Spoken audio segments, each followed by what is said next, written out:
My name is Brian Trainer. I'm a resident of Culver City, and I'm here on behalf of myself, but I'm also the Director of Environmental Studies at Loyola Marymount University. I agree with a lot of what's been said by my neighbors here today.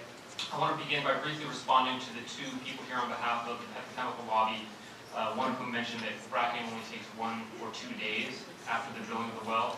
But that's not the case.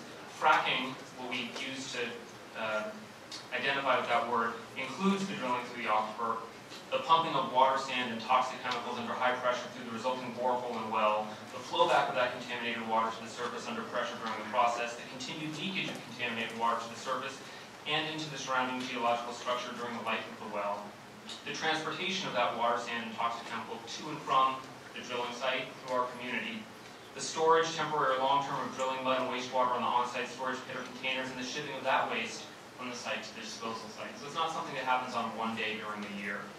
There are many other things I could say, and I'll send them all to you as you've requested. I want to make 2 or 3 quick other points.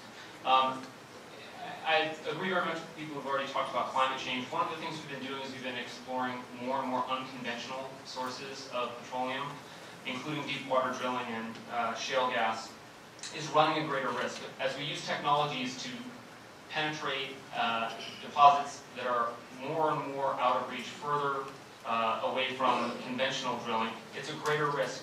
There will be spills and blowouts, right? That casing will fail at some point in the future. The cap on the well will fail at some point in the future. So we need to talk to the oil companies and ask not what we do if this fails, but what we do when this fails. When Deepwater Horizon blows, when there's a spill in the pipeline, the Keystone Pipeline that gets put through the Midwest. That's a problem because the industry habitually overstates the benefits and understates, minimizes, distorts, and actively denies the liabilities associated with their actions. The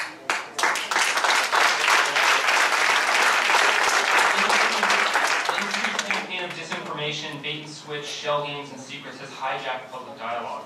Citizens and lawmakers can't realistically appraise the risk-benefit decisions they're asked to make when they're being shouted down by phony claims of imagined economic security and energy independence.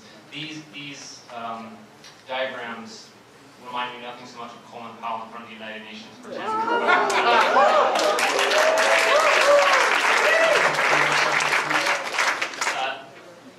shift the burden of proof from the residents that need to prove something's happening in their neighborhoods. Shift the burden of proof to the industry to prove what they're doing.